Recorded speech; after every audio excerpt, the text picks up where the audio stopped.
Hi, Lou here, and I'm going to talk about suppressing negotiation in games. This would be face-to-face games, most likely. And a little bit of background first.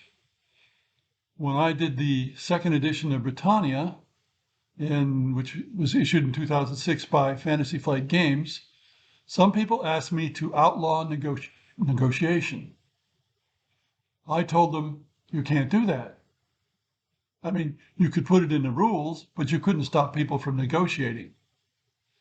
Because negotiation is a form of persuasion, and persuasion doesn't have to involve um, let's have a non-aggression pact or let's both attack somebody or other.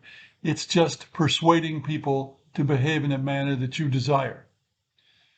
And in a face-to-face game, even if you're not supposed to formally negotiate, you can talk about the situation on the board. You can talk about who's ahead. If you're not allowed to talk, which is pretty difficult to enforce, you can still take significant glances to certain things. You can point to certain things. There's no way to suppress negotiation entirely in a face-to-face game.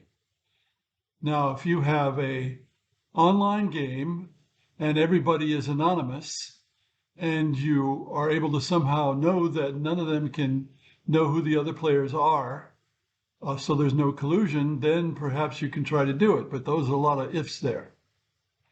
So what I did in that edition of Britannia was say that negotiation away from the table was not allowed. Now, here again, people could go do it, but that's the best I could do. And by requiring that the negotiation be where other people can hear, you eliminate all kinds of trickery that might otherwise occur, the kind of trickery that's common in the game of diplomacy. And there are players who don't like negotiation. Some don't like it at all, some in a different way. For example, one of the people who had won the Britannia tournament long ago at WBC, before it was called WBC, asked me what he could do because he didn't want to negotiate.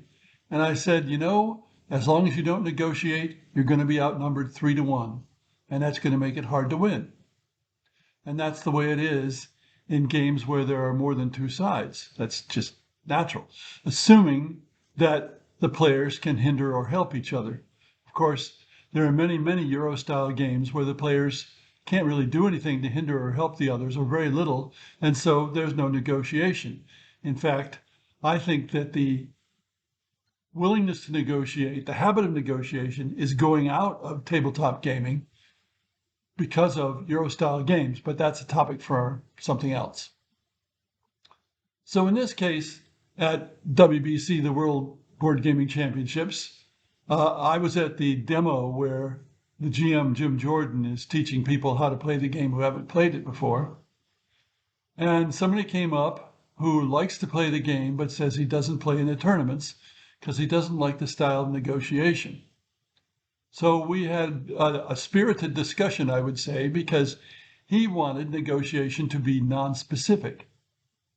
In other words, he didn't want negotiations where you would point to a particular territory and say, okay, that territory is mine and this territory is yours, or anything that was specific about particular things. At which point I said, how can you possibly put that in the rules? How can you legislate that? How can you do anything but have lots and lots of arguments about what is legal negotiation and what is not? And of course, he played at home with people who were of a like mind to him, and so it worked out for them. But in a competitive environment, that's not going to work. In fact, I think this was a form of sportsmanship. Sportsmanship is the notion that you should play the game a certain way, even though the rules allow it to be played a way that you don't think is proper. And it's nonsense. You've got to play a game according to the rules. And those rules are all that matter. And if the rules allow somebody to do something that will help them win the game, then they're going to do it. At least some people are. And without any objection to that. That's just part of the game. You cannot expect people to be sportsmen in the particular way that you happen to like. You've got to play by the rules. So I told him there's no way to do that. You can write things in the rules. You can legislate something that is not enforceable or that is not practical. And it's not practical to try to limit the negotiations in the way that he desired. Just as it's not practical to ban negotiations entirely, because there's always that point to this, and haw about that, talk about who's in the lead.